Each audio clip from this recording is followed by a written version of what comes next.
So today, we're going to talk about CS education in states from a policy and implementation standpoint, and how leaders from California, Kentucky, Rhode Island, and Arkansas have addressed those issues. So Anthony Owen with the Arkansas Department of Education, not Arizona, Arkansas Department of Education is our moderator, and our three panelists are Julie Flapan from Access, Octavia Abell from Rhode Island, and Scott Uselis from Kentucky. Did I say all your names right? Oh, good. Okay. Thank you. So take it away. Thanks, Anthony. Thank you. And I am honored to be on the dais with such a esteemed panel up here. And for once, I'm not going to share the Arkansas story. I'm going to have other people share their state stories. So I'm very interested in hearing what all they have to say and where they are. And we're just going to take a couple minutes first. One, I want y'all, as each of y'all discuss what your states are doing, I want you to introduce yourselves and tell us a little bit more about exactly what you do within your organizations.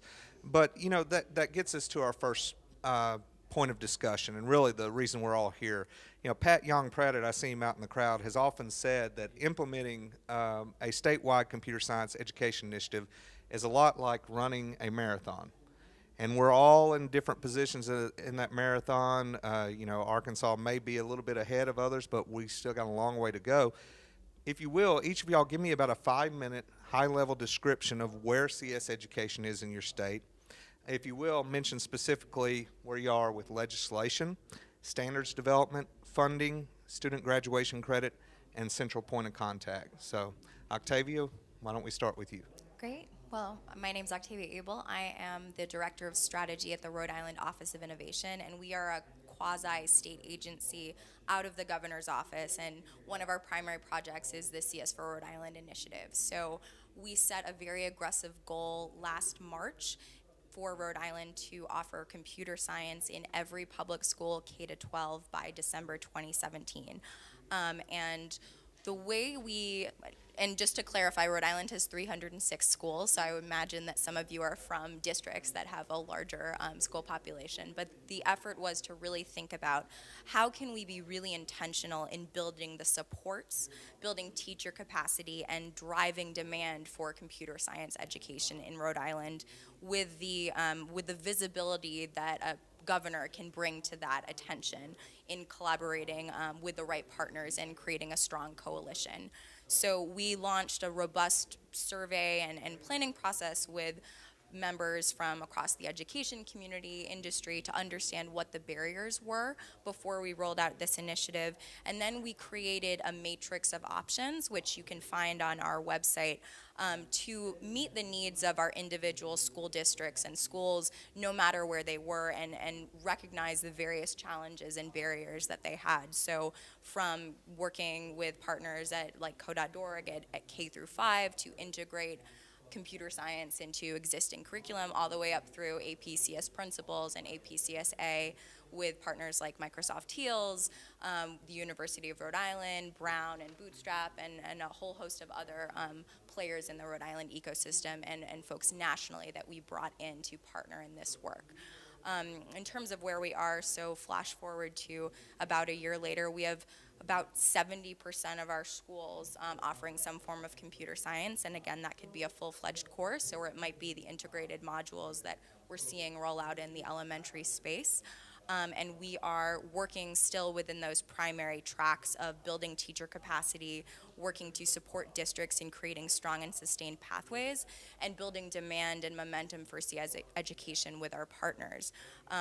Through the lens that we've really taken to this approach, and a huge piece of this work for the governor is thinking about how we build in equity and inclusion by design. So are we bringing the types of CS opportunities that have worked to attract a certain group of students for the past 10, 15 years, or are we really thinking intentionally about the way we build supports that are designed to attract underrepresented groups into CS pathways and to give them that degree of exposure? So a lot of our work focuses on how we can take this idea of computer science education for all as a pretty dramatic departure from the way we've thought about CS as an elective or a specific subject matter area into a tool for empowering students to be critical thinkers and problem solvers.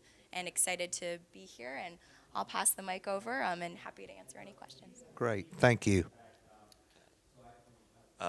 Thank you. My name is Scott Uselis. I'm the IT Media Arts Consultant at the Kentucky Department of Education in Frankfort, Kentucky. I'm going to kind of, pardon me, I'm going to kind of go point by point here to talk about some points Anthony was asking about. So in terms of legislation, the only legislation right now that has passed is our Senate Bill 117, which made computer science a part of the list of subjects that were eligible for adjunct and part-time instructors. In terms of standard development, we're very excited. We've targeted our K-12 teachers, post-secondary members, and business and industry partners to form our Kentucky K-12 Computer Science Standards team. We have those members in place, a team of about 30 educators. Our initial meeting is July 13th, so coming up here in about 2 months. We're very, very excited to get started on that.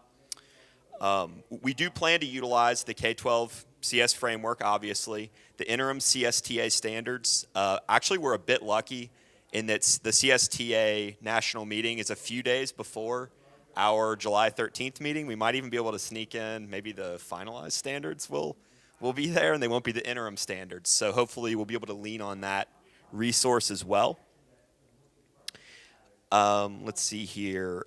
We do have funding to pay for teacher travel for the standards, but one way we're going to cut down on that is to utilize regional meetings. Once we have that initial July meeting, utilizing our eastern, western, and central portions to be able to meet on their own to cut down on some of those travel costs. We are going to use a model that allows teachers K through post-secondary to create kind of the first draft of standards, and then that's where we're going to kind of implement those business and industry partners to be able to kind of say, are we missing something here? We want that to be a collaborative process, not that business and industry sees this as this isn't viable. We're bringing them in on that process once we've started. In terms of funding, we do have funding for K-12 professional development in computer science. We are in the midst of a partnership with Code.org, Advanced Kentucky, with Monique Morton, who's in the audience here, and the College Board to provide CS training K-12, not just simply your high school training. So we have teachers that will be attending Code.org's TeacherCon for APCSP and CSD, and we're running computer science fundamental courses over several days this summer in Kentucky, in Lexington, I believe, Monique. Is that Lexington? Right. In regard to legislation, we don't have necessarily any legislation that funds ongoing computer science education. I foresee that as something we'll be working on this next year to try to get some of that funding to see this go further into the future. Let's see here. Student graduation credit. AP computer science principles may count as a math or science requirement now in Kentucky, or as part of, I'm from career and technical education. APCSP may obviously count as part of our CTE computer science pathway, part of our 4-course progression in that. And in regard to central point of contact, unfortunately, no, we don't have a computer science specific person. I'm the closest person to that. I like to say that this is the most important part of my job, I feel, but it's not my only job. I do have to split my time amongst many different initiatives that I have. So that's where we stand right now in Kentucky. Great. Thank you. Julie? Hi, my name is Julie Flapan. I'm the Executive Director of Access, which is the Alliance for California Computing Education for Students in Schools. And Access has an interesting history. I just want to give you a little bit of it because it really matters in terms of how we view the work that we're doing. Access was founded about 4 years ago by a number of people in California who were implementing computer science. Namely, one of those founders was Jane Margolis, who's the author of a book called Stuck in the Shallow End, that started out with research in LA Unified, in Los Angeles Unified School District, asking the question, why are there so few women, Latino, and African American students studying computer science? And in that research, they found that, basically, I'll give you the really short explanation. There are many, but the short is basically there were three reasons for that. One is biased beliefs about who can do computer science, and the biases that we have in the way that we teach really influenced who was taking computer science and who was deemed looked like what a computer scientist could look like. The second one was limited access to curriculum and professional development. And they found that while many of the schools had technology in their classrooms, they were maybe technology rich but curriculum poor. So when they looked at the schools that were doing computer science, the schools that were serving upper income kids were doing computer science, but the schools that were serving low income communities of color called these classes computer science, but really they were rudimentary typing and word processing skills. So there was this unequal access to the curriculum, but also to the training and the professional development that teachers were getting to teach it. So the third is the structural inequalities within the system. What are the institutions that are limiting access to computer science for all kids? And I also want to clarify, when we're talking about all kids, we're talking about race, ethnicity, gender, we're talking about students with special needs, we're talking about students in continuation schools, students in rural communities and urban communities. We have a very broad definition of when we talk about computer science for all, that all is very all-encompassing. So the first two areas, the biased beliefs and the curriculum, that was attended to through the development of a course called Exploring Computer Science. As my colleagues were implementing Exploring Computer Science, which is an introductory level computer science course that was piloted for the last 8 to 10 years in LA Unified with funding from the National Science Foundation, in that process, they found a lot of the ways that we were trying to scale up computer science by just getting more computer science in the classroom. Really, there were these structural barriers around teacher credentialing, around making computer science count, about getting it into the classroom that was more than just getting it in, but what are the structures that need to change. So a number of professors and computer science teachers and CSTA and ACM. We had a lot of policy advocates and children's advocates who got together and said, we really need an advocacy organization in California that will tackle these structural issues and the policy issues associated that will help remove those barriers and confront the challenges that we have in scaling up computer science. So that's how Access was formed. And so what we do is, in addition to exploring computer science, we have partners with computer science principals at code.org, Project Lead the Way, CSTEM, many different curriculum providers where we talk and we say, what are the challenges of implementing computer science at the ground level, and how can those challenges inform what it is that we are pursuing at the state level? And then the feedback loop that we have is the policies that we're implementing at the state level, how can we ask questions about what are the unintended consequences of certain policies, how does that affect equity and access, and further, how do those policies actually support local implementation?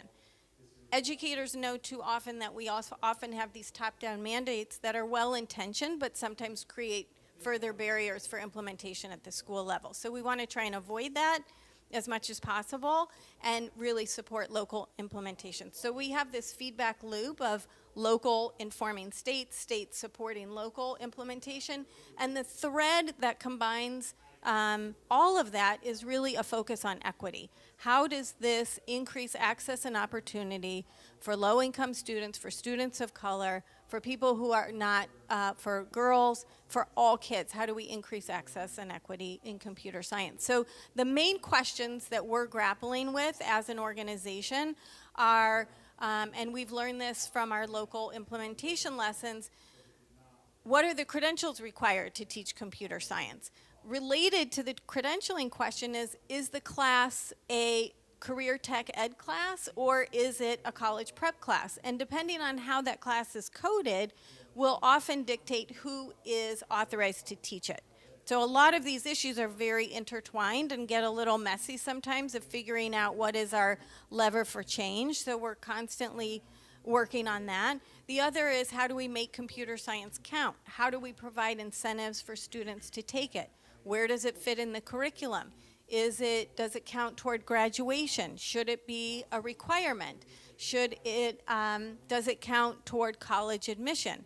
What bucket does computer science fall? Is it a math course? Is it a science course? Should we really be advocating for it to be its own discipline? So we're asking all of these tough questions. What's really helpful is that Access is part of many statewide networks, like Expanding Computing Education Pathways. There are many national networks that are being organized by Code.org. There is Boston, MassCan, EDC. There's been White House initiatives.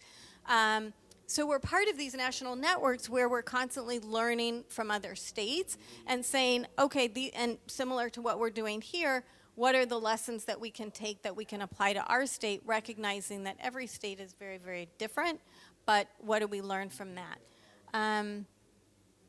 So one final comment. Very recently, on the heels of one of these national convenings, we had a group of stakeholders from the California Department of Education, from the Lieutenant Governor's office, from research institutions, from universities, who all got together to strategize how do we really scale up computer science. So we are now in the process, Access serving as the backbone organization to launch a computer science for California campaign that would be more of an outward-facing campaign that would help build our coalition, help build capacity for implementation and advocacy and communication. So that's what we're working on, along with all of these other policy issues, but really kind of figuring out a way to package all of that learning together. Great. Julie, I'm not going to talk over you. So getting to that, a lot of what I heard in what Julie was saying and others was this idea of access. And, of course, in Arkansas, we found out that was key to expanding our enrollment. And, as we all know in the room, College Board's new AP Computer Science course, which is really designed to give that entry point, to give that access to students who might not otherwise feel that a computer science course is for them, had a phenomenal launch this past year. So how well was it received in each of your states? And beyond just the APCSP, the fear that some of us have is that states will use that as the end-all, and we don't want to see that. So what other courses, besides the APCSP and CSA, if you have it, are y'all looking at as a state?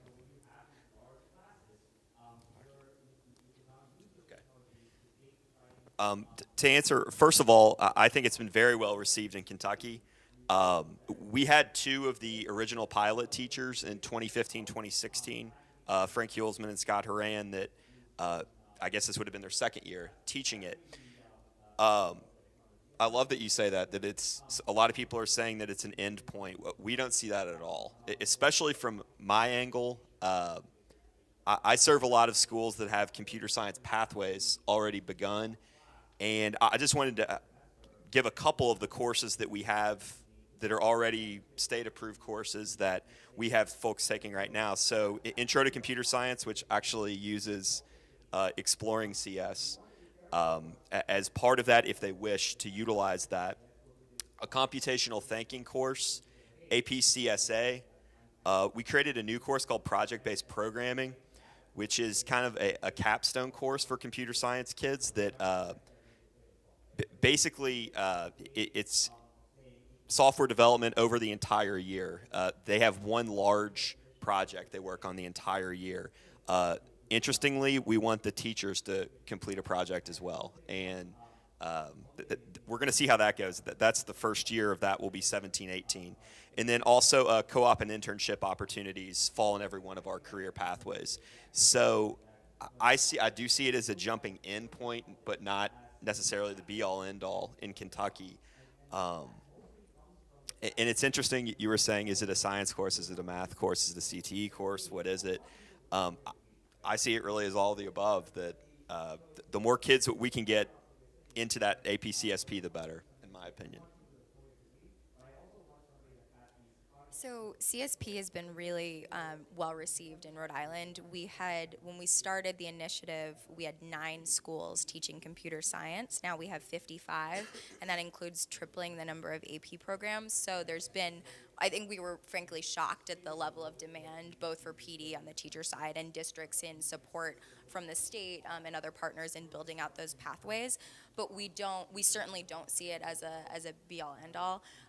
We very intentionally have brought in earlier exposure with courses and opportunities at the K through 8 level. So with the Code Studio and CS Fundamentals, working with Project Lead the Way, in their gateway curriculum and pathways, Bootstrap, which integrates computer science into an existing algebra course, an intro course also funded by the STEM plus C grants from NSF that the University of Rhode Island developed as an introduction, and also partnerships with Microsoft Teals on the intro programming course as well as the APCSA. So we've both curated a continuum on the matrix that I mentioned, and also see principles specifically as a really exciting lever and sort of jumping in point for high school educators who are coming to computer science with a low degree of background or perhaps no background in teaching computer science. And since one of the biggest challenges that we face is finding enough teachers, and I don't think that's something that everyone is facing nationally around the country, is how do we find the right people and connect them with the resources to be successful. We have really gotten a lot of engagement with principals because of the degree of project-based learning, and that's another thread that is currently really at the forefront of a lot of the conversations in education in Rhode Island. Another thing that I think has been incredibly successful is that we have a program for dual and concurrent enrollment. So students are able to get college credit at our public universities for the principals course, and in addition to that AP credit. And as part of that work, they're also able, through the development of a new minor in CS education, to conceivably come into college having completed about a third of a computer science minor. And so they've seen that. Teachers have really been using that as a lever to encourage students to take advantage of these opportunities. And we've been, by curating a whole host of resources around principals and starting to scaffold additional supports both on the educator side and the student side, we've been able to articulate, I think, a real value proposition for the course. So in California, our student population is by far majority students of color. And with the APCSA course, we had only about 16% participation in APCSA. So we're very hopeful that CS principals can reach students that we want to reach through AP CS principals. And we're very supportive of that as a course. And we also know that not all kids see themselves as AP test takers and AP students who are going to sign up for CS principals. Furthermore, it is unlikely in many other disciplines that a student would take, for example, an AP calculus course without having basic algebra. So in terms of developing scaffolding, that's really, really important in CS principals. Although it is designed as a class that doesn't have prerequisites, we know that there's a mindset among many students that don't see themselves taking AP without having some prior robotics or exposure to computer science. So we need to fill that gap, and I think I know so many states are being really mindful of how we do that, and I know the College Board, or at least the folks that have been working on CS principles, have been very mindful of that. But because this is the first year that we have test takers, the data is still out about who we're reaching through CS principles. And so I think the scaffolding is really important, and making sure that kids have access to computer science as foundational, and not necessarily when you talk about what are the other courses, I think it's not so important about whether they're Java courses or Python or what the programming languages are, it's kind of funny because I think, kids might learn those languages now, but by the time they finish school in 12 years, that's gonna be like ancient history. We don't even know what the skills are that they're gonna need in another 12 years. We do know that they're gonna need critical thinking skills, computational thinking, algorithmic thinking, and so it's not so much the skill base of the course and what the outcomes of that course are. It's more the approach to creative problem solving that's really important. I mean, my daughter's in driver's ed right now, and people are saying, oh, well, in another couple years, your younger kids aren't even going to take driver's ed because there's going to be driverless cars. Or even I have a 9-year-old who's learning cursive handwriting, and people are saying, well, they're not going to be teaching that anymore because nobody's going to need it. So the same is somewhat true in computer science. We don't know exactly what the specific skills are going to be, but we know the thinking skills that are going to be required of all kids, regardless of whether they pursue college or careers in computer science specifically. Thank you. That cursive handwriting statement was probably the most controversial thing that'll be said up here all day. Trust me, we touched that one in Arkansas. I don't want to go there. Okay. Across the nation, and we'll just kind of roll down because Scott hit on this earlier. Across the nation, there remains a divide when we talk about computer science education between the DOEs, the Departments of Education in the states, and the Department of Career Education, or whatever it may be called within your state. Does this divide exist in your state, and what steps are being taken to bridge that gap that is needed? Because we can't continue this separate pathway. It's a good question. I think we're in a lucky place in Rhode Island in that our Department of Ed also houses the career education. So naturally, we have a little less of that challenge. One of the things that we did when in the state-funded professional development opportunities is that we made all of the PD available to both CTE educators in addition to educators from a traditionally academic focus. And so they are sharing in those cohorts, and we're making the programs available whether they're in a CTE track or they're not. I actually would say, if any of you are interested, look to the great work that Anthony and Arkansas have done around making the connections and really looking to break down those barriers between CTE and academic, because that I think we know that there are too many challenges that we all face to have continued siloed work in this space, and there's a lot that we can bring in, particularly from some CTE sides, around the deep engagement with industry that is so relevant in this space. We're lucky that it's not so much of a challenge in Rhode Island, but we certainly are looking to ways to think of how do we create really open and inclusive pathways that draw more students in rather than limit the pool who has access into those pathways. Yeah, I think I'm uniquely qualified to answer this question. I am in career and tech education, and I do work at the Department of Education, so I'm in the middle of these discussions a lot. And to be honest, in my state, maybe we're very lucky at the Department of Ed, but we don't have that divide. I technically, I guess, am in charge of the standards process that we're having, and I'm out of career and tech education.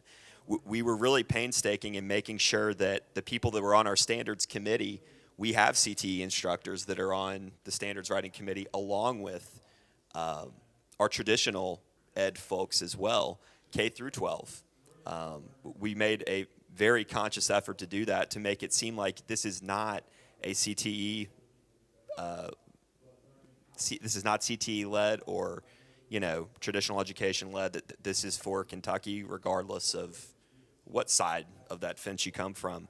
And another thing I did want to make comment on here. We've recently opened up where instructors that can teach computer science may come from. Traditionally, it had either been, I don't know how it is in other states, but mathematics teachers were automatically eligible to teach computer science. We have opened that up to CTE teachers as well as people from other subjects that may have interest in teaching this, and we're currently developing with our professional standards board how we're going to allow those teachers to teach these courses, because I see it, we need more teachers, not fewer. And if this is going to grow, not only in our state but nationally, we need people that are interested and want to go out there and teach this. So to come back to it, again, I don't see a divide. I suppose we're very lucky that we don't have that divide, and all partners have come together. It's been very, very positive. So in California, I think there's an aspiration towards linked learning, where courses for kids are both college and career prep. So that's the ideal.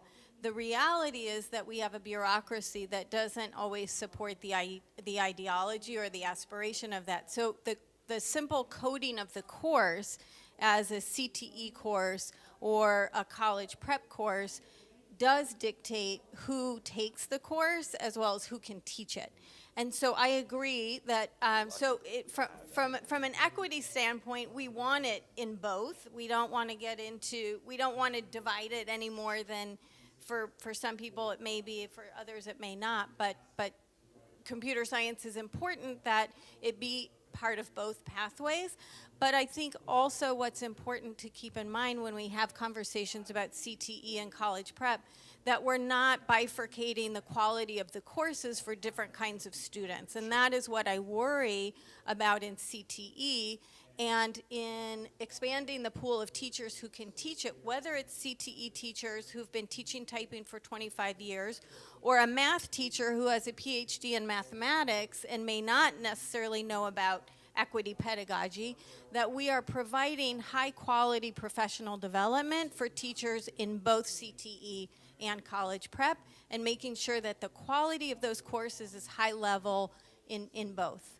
And I think that's really the main point that I wanted to leave with. And then the other piece is just aligning the ideology with the bureaucracy, and recognizing sometimes those can be a little off, and that's part of the strength of having organizations that are really pushing on those questions and really kind of moving the needle that we don't always see on the front end, but is happening on the back end. Great responses.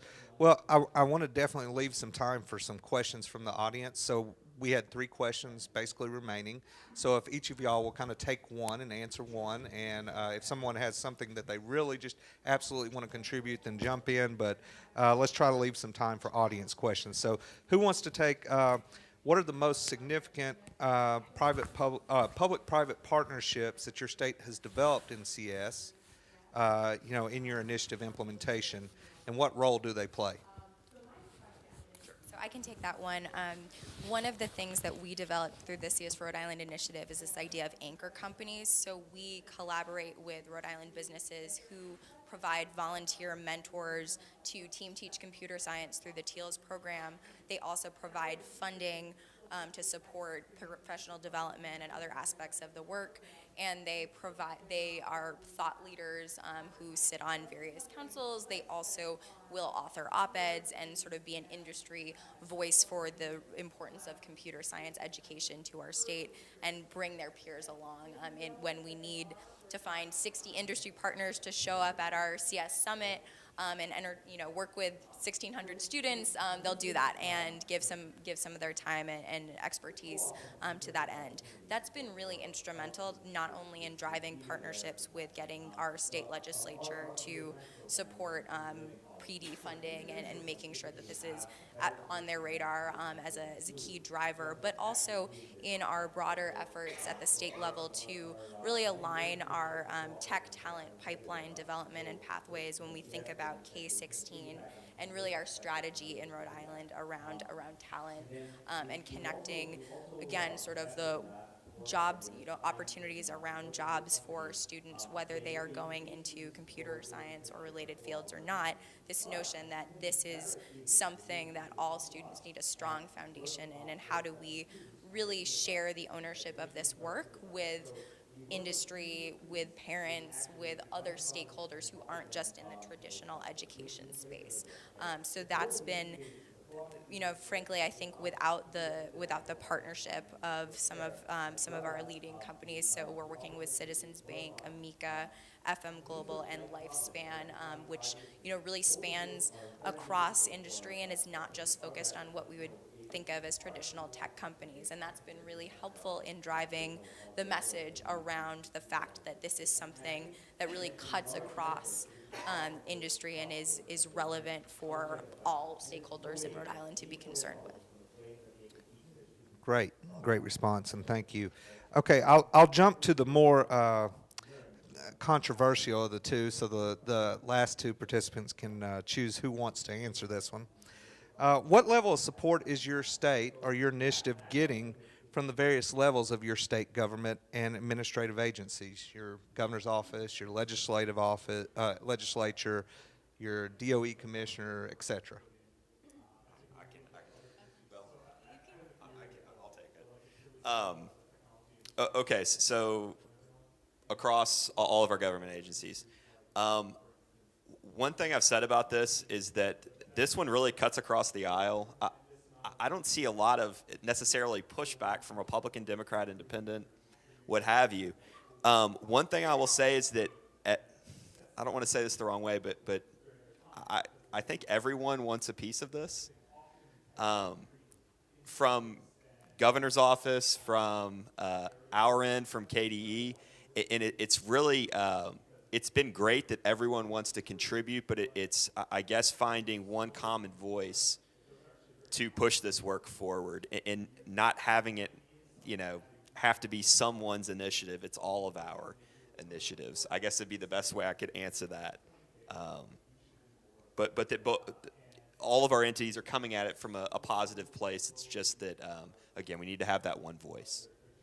Sounds like Kentucky's in the same situation as Arkansas. Everybody's on board with it and happy to be part of it. Now, that's not in all the states. Julie, did you have something you want to share? I just want to add, we have our State Board of Education representative in the audience, Trish Williams, who happens to be our computer science liaison for the state board. So Trish has been very intimately involved with learning about computer science, figuring out what are the best strategies, conveying that to her colleagues, sharing that information, and really being a huge champion. So I want to thank you, Trish.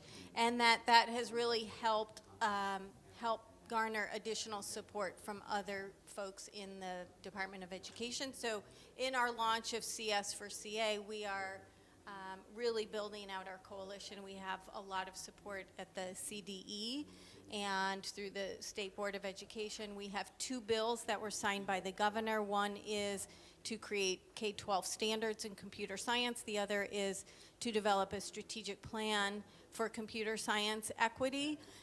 Neither of those are funded yet, but they do have support from the governor, so we're moving on to our next step. But there does seem to be a lot of support and momentum around computer science in California. Great. Thank you, Julie. I show that we have about 15 minutes remaining. The last question, I guess, Julie, goes to you. Okay. And, this is not exactly tailored for yours because, I said similar situation to your state. I don't know that there's a state similar to California. So what best practices can you share? This is a perfect question for you and your agency, though.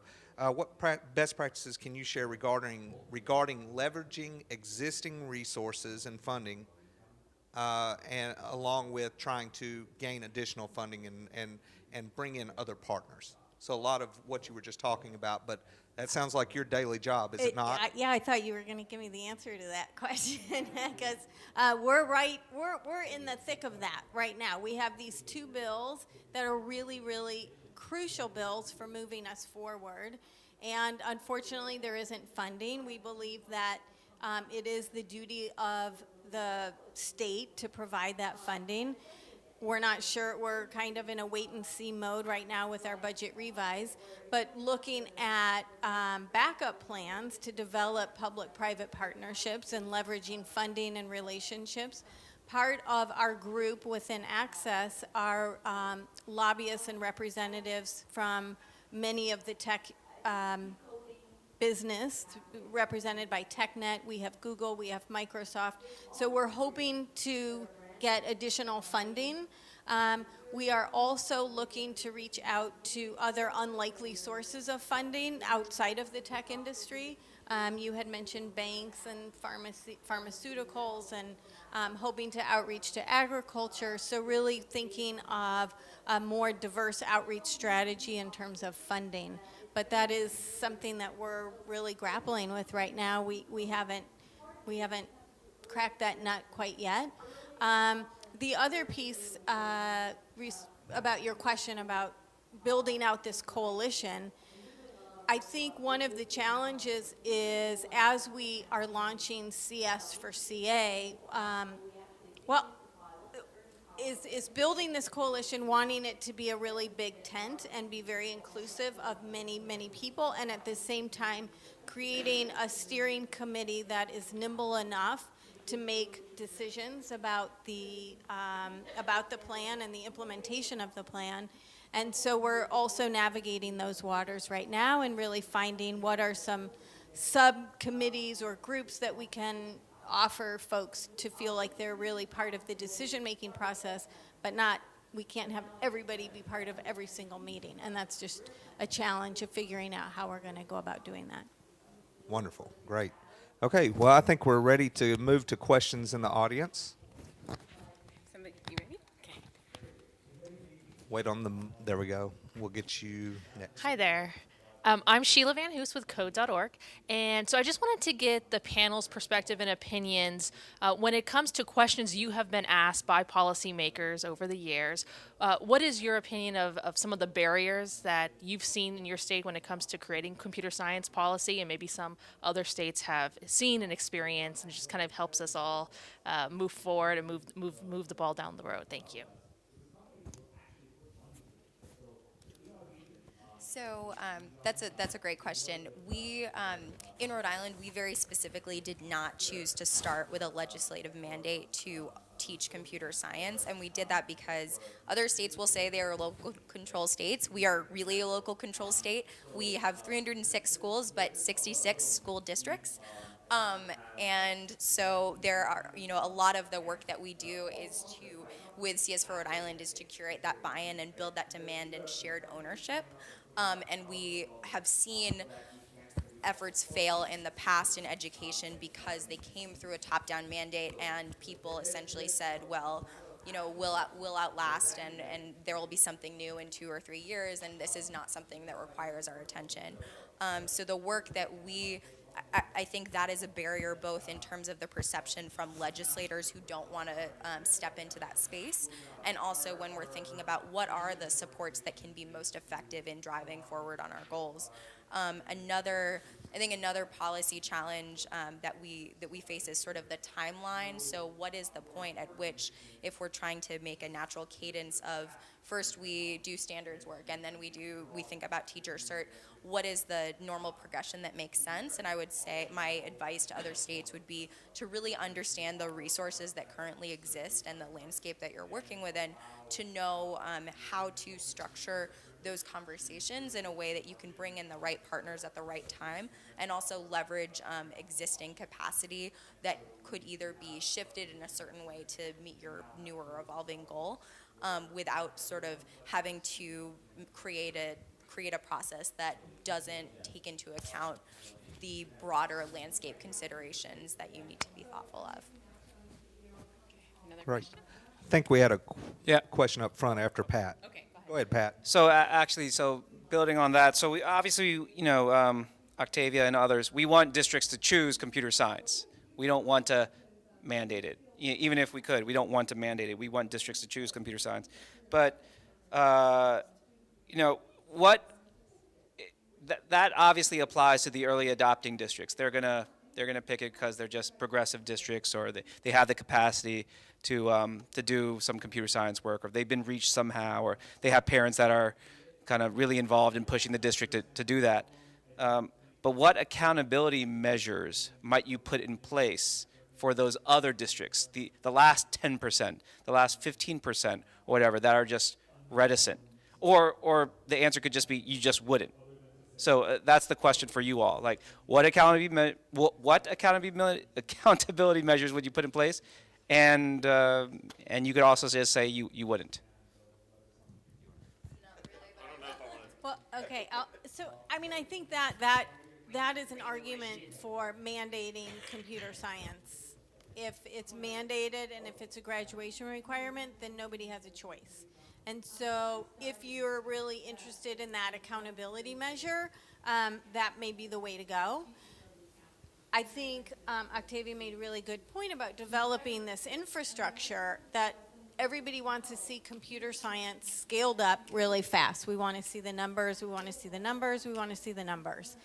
And we can't afford to do computer science on the cheap, on the low quality. We will be in the same situation in 20 years looking back saying, oh, we didn't really think about all those things. We just did it fast and we got the numbers, but we didn't really meet our equity goals. And you know what? Kids don't really like computer science because we didn't teach it in an engaging way. So we forced everybody to take it, but nobody likes it and nobody's pursuing it. So I think we have to really think back to Anthony's opening question about this really being a marathon and how do we implement it slow and deliberately and really developing a structure that supports systemic change, that's equitable, and that's sustainable over the long term. And all of the kind of policy levers that we've been talking to all need to fit together, but it takes time to do that.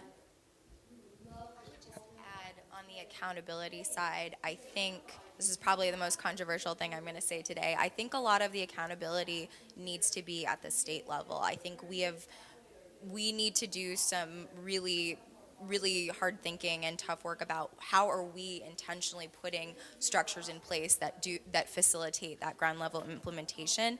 And in Rhode Island specifically, we are not at a place where it looks like we're going to need to put a timeline on districts to say you must be offering this course or a course by X date.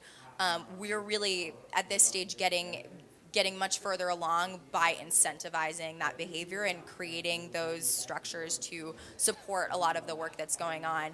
I think in terms of how do we will and continue to shift our approach if we're not meeting marks and making improvements in increasing access for all students. But the strategy that's working well in this environment currently has been to focus on the way that we really build the demand and momentum to the point where we have districts having to add new computer science courses because they had so many students sign up, and where we have to create new PD opportunities because there's such a robust demand, or districts are saying, hey, we want to add additional pieces to our pathway, and that's the space that we really want to be in. And I think, certainly finding ways to both carrot and stick is important, but we have tried to use the levers that we have. I love the example. We put a state solicitation out response to the NSF CS for All solicitation, and we had every superintendent in the state sign a letter of collaboration for that work. That's never happened in Rhode Island, where folks have agreed on everything. And so even though that's not a binding letter, I hope no one's watching this, but we've used that to say, when you made the commitment to the vision of CS for All through the CS for Rhode Island initiative, here are some of the next steps that we will, will be expecting and looking to you to lead and collaborate with your peer districts. So those are sort of the forcing functions that we're creating, but I think where we have done a lot of work to curate that positive buy-in and shared ownership, and we're looking to keep that momentum moving. Great. Well, I think we're out of time. I will add just briefly that remind states that it does not have to be both. So we can, at a state level, you can mandate access and availability by not mandate that students have to take it. The biggest issue that we've found is just having the access to the courses being important. So I want to thank the panel. They did a great job. Let's give them a hand. And it truly was an honor for me to moderate this panel, and want to thank you all for taking part in it. And I'm going to hang around for a few minutes, and I'm sure they're willing to. I know we had one question we couldn't get to. Thank y'all.